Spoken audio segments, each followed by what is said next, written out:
This week on the Bioneers, Revolution from the Heart of Nature. We'll be defined at this moment by the history that we make and the way that we take the crisis that tests us all, but it also provides us with strength. I'm Neil Harvey. The Political gets personal this week with our guests Danny Glover and Phaedra Ellis-Lamkins on the Bioneers, Revolution from the Heart of Nature.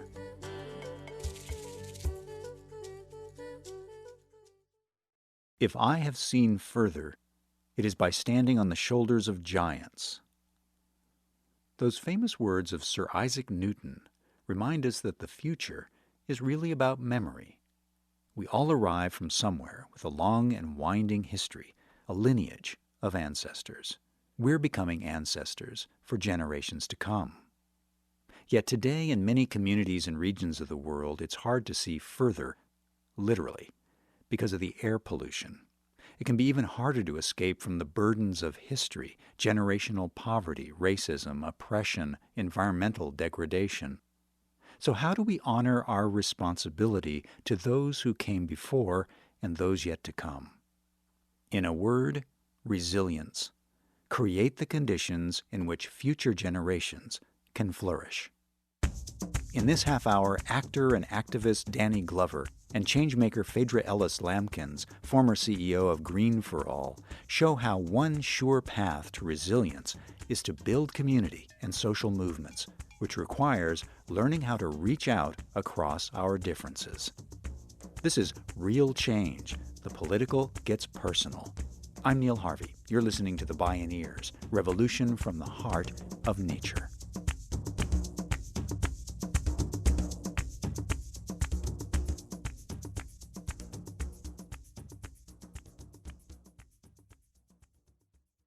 When I was born, there was an enormous opportunity to see and begin to reimagine the world in a different way, to begin to shape my own life and own values about what I actually saw. Danny Glover is world-renowned as an actor, producer, and director. Yet he ought to be equally recognized for his lifelong courage in the enduring quest for justice, democracy, and freedom. He was born and raised in San Francisco. His parents, postal workers, were active in the NAACP, dedicated to advancing equal rights. Danny stood on their shoulders. At San Francisco State University in the 60s, he was a member of the Black Student Union and helped lead a student strike. That led to the creation of the first Black Studies Department and first School of Ethnic Studies in the United States. Over the decades, Danny Glover has been at the visionary forefront of the struggles for social and racial justice, unions and worker rights, farm worker rights, the anti-apartheid movement, ending the Iraq and Afghanistan wars, and economic justice with Occupy Wall Street. He has never forgotten where he came from. Danny Glover spoke at a Bioneers conference. I had the extraordinary advantage of also being able to have a part of my life spent in the rural South with my grandparents.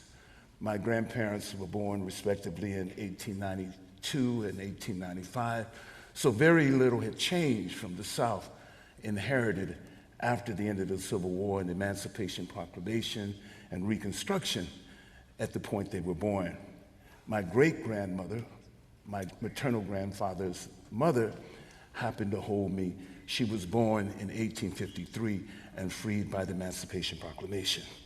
So there's a great deal of memory that resides in this 67-year-old body, whether that's part of my historic memory, part of my psychic memory. But I had the opportunity to be in those places.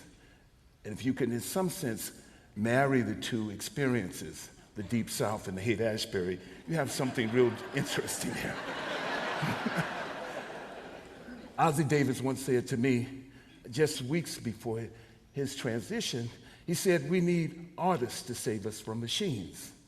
He went further than just those who announce themselves as artists, but as the old Tao saying is, may we live our lives artistically. So all of us encompass this whole spirit of ourselves as artists. So the idea that we need to use those capacities of our imagination and memory memories that allowed you to make the transition as human beings from one stage of development to the next stage of development. And I use the word development, not growth, but development in that sense. Memory is essential to that process. Let's throw out all the lethal weapons and all the movies that people know me by. The great gratification in my life and great experiment in my life is the engagement that I've been able to establish and benefited from as I watched movements develop for the last more than 40 years. In 1967, Danny Glover encountered a document that changed his life. The Arusha Declaration was a revolutionary statement in which Tanzanian President Julius Nyerere outlined his country's commitment to self-reliance based on the concept of ujamaa. Ujamaa means extended family or familyhood, where a person becomes a person through the people and community. Danny Glover has a long engagement with union activism. In 2011, he received the United Auto Workers Social Justice Award.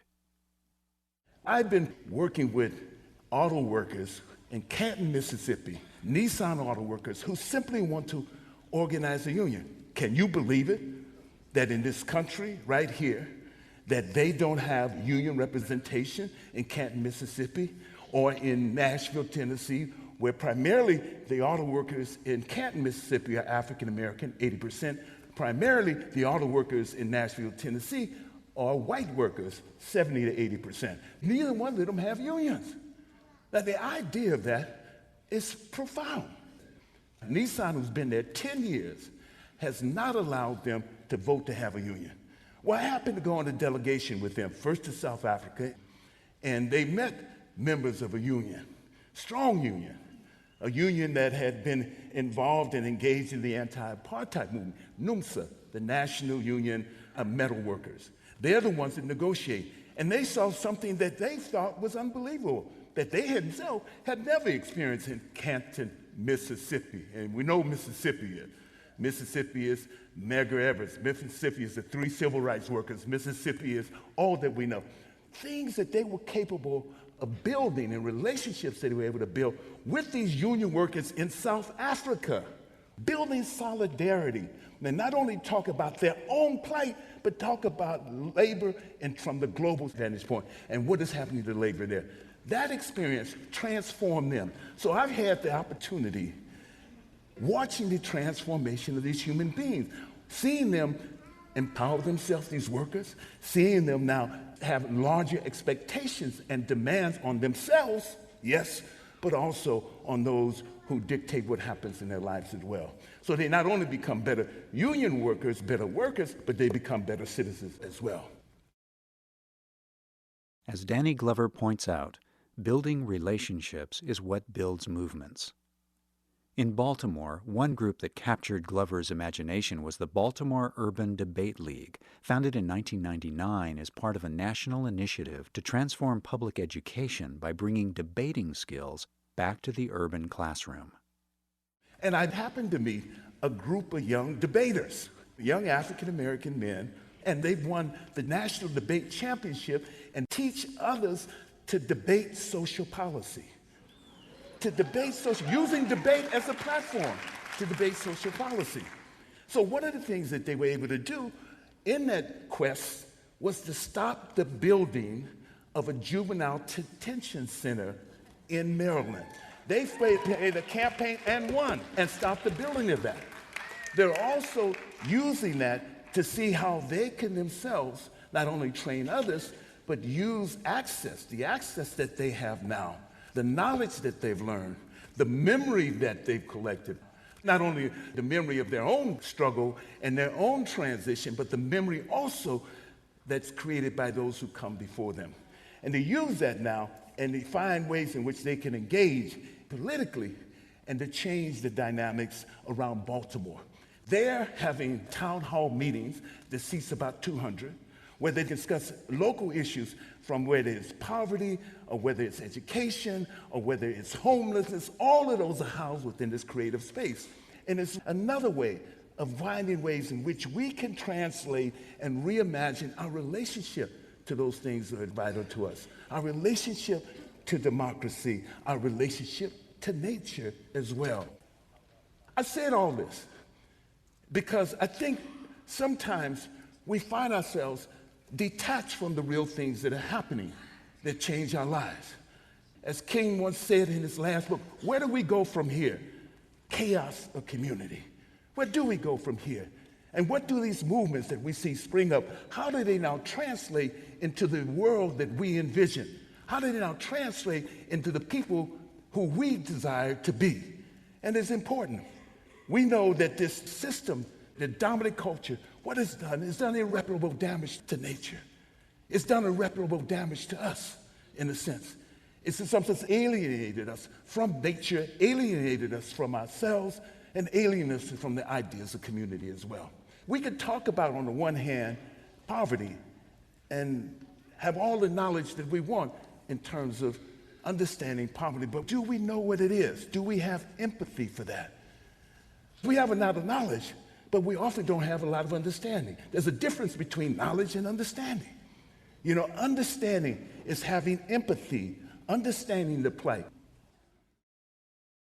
When we return, Phaedra Ellis-Lamkins says the political has to get personal, and Danny Glover invites us to reimagine everything. This is Real Change. The political gets personal. I'm Neil Harvey. You're listening to the Bioneers, Revolution from the Heart of Nature.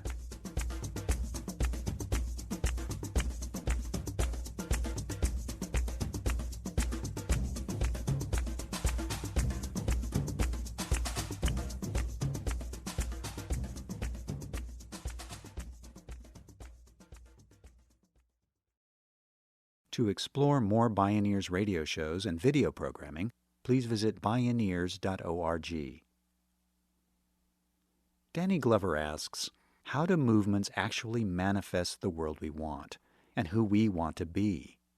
It requires understanding, and understanding requires empathy. For Phaedra Ellis-Lamkins, reaching out across differences became imperative, both personally and professionally. As Chief Executive Officer of Green for All until 2013, she led the respected nonprofit organization to become one of the country's leading advocates for a clean energy economy and most important voices for economic justice. Then, she became a mother, and that changed everything. Phaedra Ellis-Lamkins. You know, what's interesting about being a mother is it changes the way you think about change and time. All of my life, I've been working for social change, but I really worked for social change during my lifetime. And what being a mom has meant is now I think about social change in her lifetime, not my lifetime. And that's been a really significant thing. And so today is really a love letter to my daughter. And the reason I want to talk about myself is because what you become clear about is that real change is not policy, laws, and government. Real change is how we relate to one another.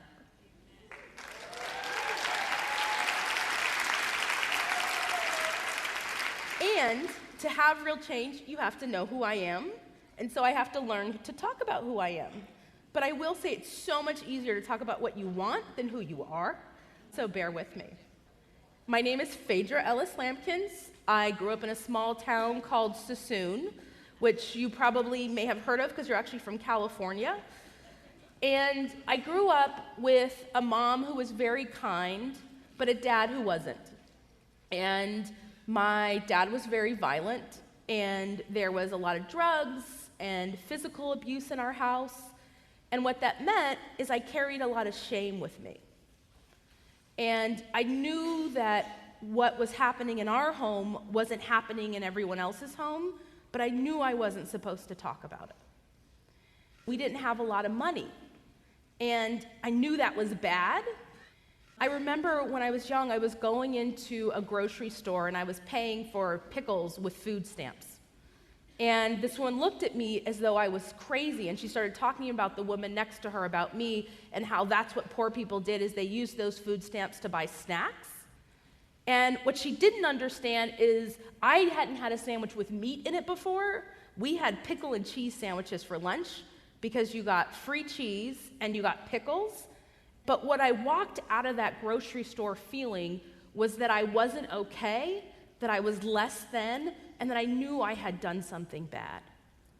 And so when you carry with you the very physical feeling of poverty, when you know you have shame and fear, you know something's wrong with you, you sometimes aren't able to talk about what's going on. Phaedra Ellis-Lamkins' experience growing up led her to enter the labor movement. She headed both the South Bay AFL-CIO Labor Council and Working Partnerships USA. And she soon found that reaching out across differences got really complicated really fast. The first time I met with the environmental movement, it was in our local community. Within 30 miles, there's Chevron, Anheuser-Busch, C&H Sugar, Sheldon Oil was within 2 houses of where I grew up.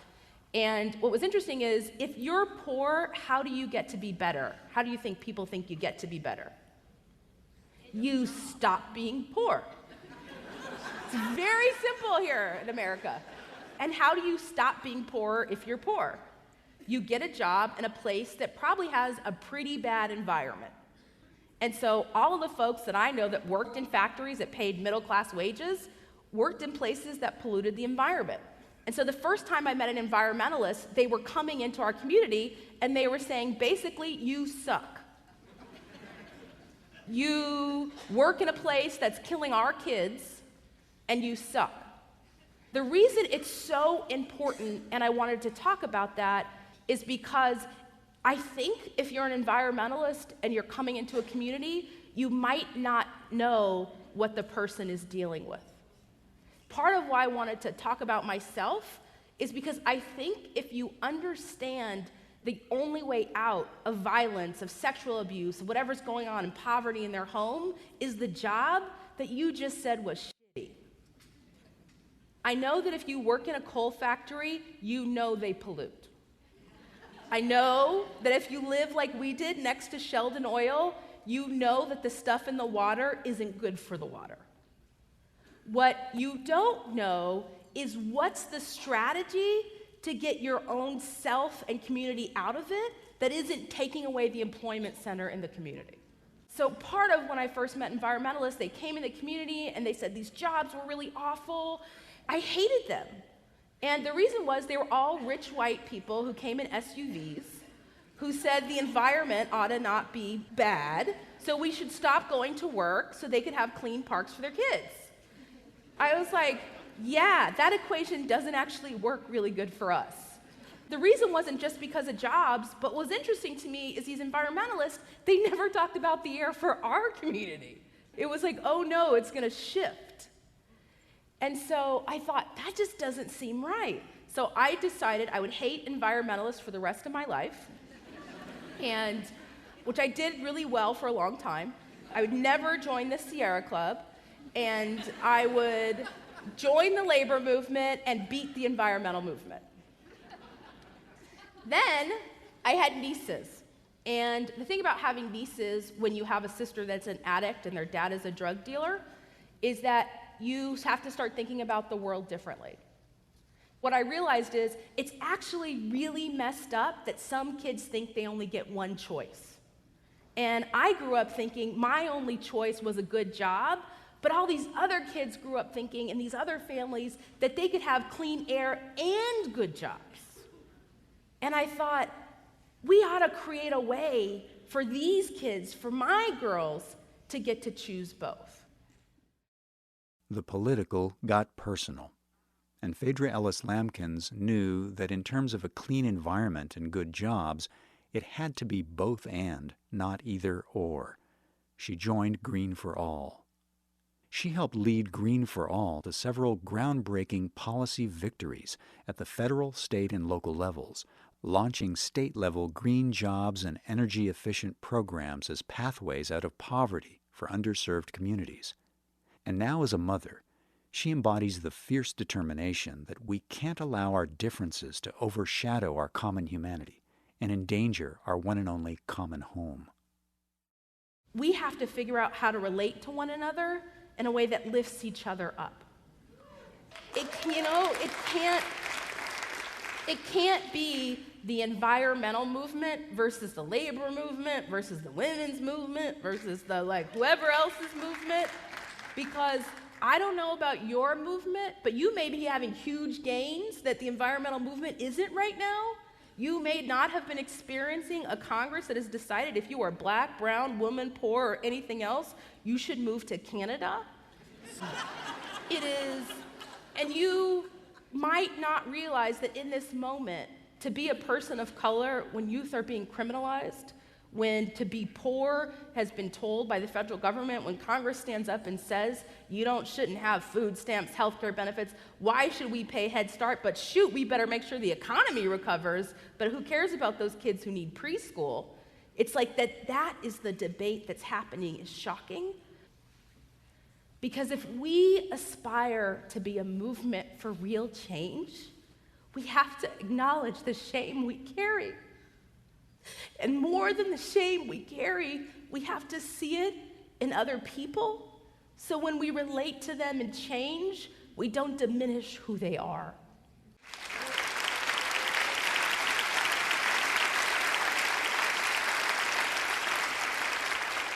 The first time I came to a place like this and people were drumming and dancing in the streets, I was quite frankly a little shocked.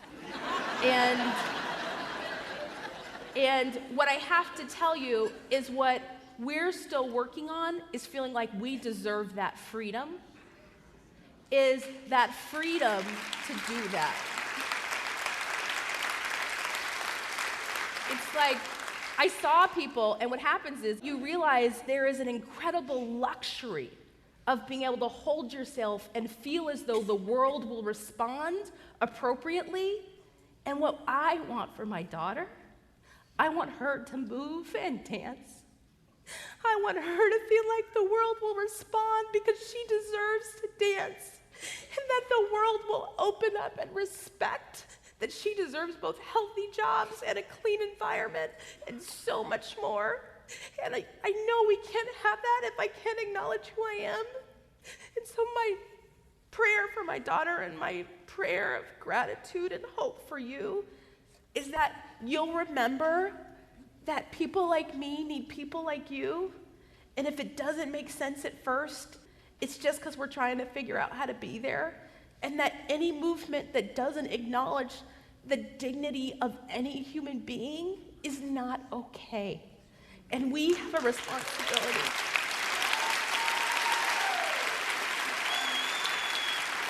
And so, I am going to end, but I'm going to dance off the stage.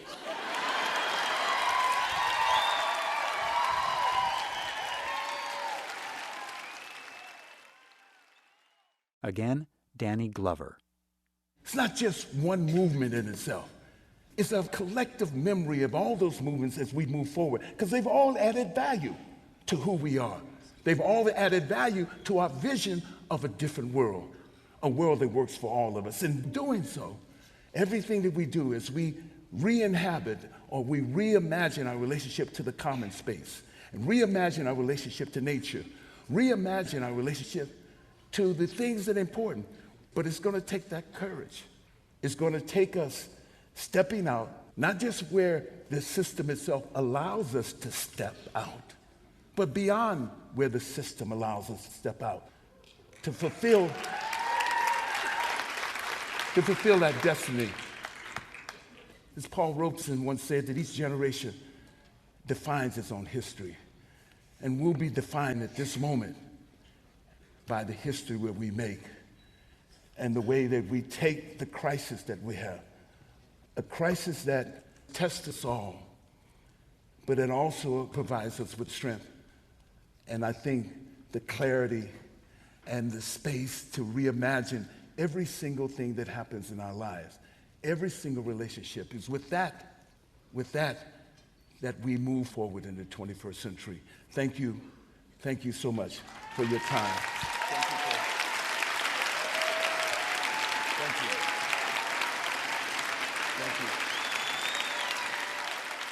Danny Glover and Phaedra Ellis-Lamkins, making history by remembering the future, reimagining how to live on Earth and with each other. Real change, The political gets personal.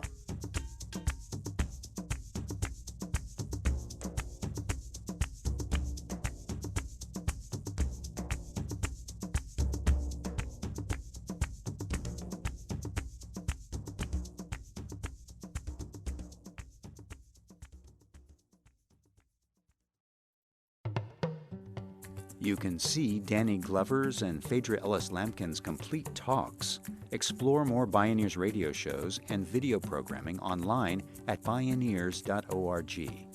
For information on attending the National Bioneers Conference and Bioneers events in your area, please visit Bioneers.org or call 1-877-BIONEER. The Bioneers, Revolution from the Heart of Nature is a production of Bioneers and Collective Heritage Institute. Executive Producer Kenny Ausubel. Written by Kenny Ausubel. Senior Producer Neil Harvey. Managing Producer Stephanie Welch. Distribution is by WFMT Radio Network. Our theme music is taken from the album Journey Between by Baka Beyond and used by permission of Hannibal Records, a Rykodisc label. Additional music was made available by James Asher at newearthrecords.com. For more music information, please visit radio.bioneers.org. The opinions expressed in the Bioneers Revolution from the Heart of Nature radio series are those of the presenters and are not necessarily those of Bioneers and Collective Heritage Institute, the underwriters, or this radio station. My name is Neil Harvey. Thank you for listening. I invite you to join the Bioneers in inspiring a shift to live on Earth in ways that honor the web of life, each other, and future generations. This is program number 0214.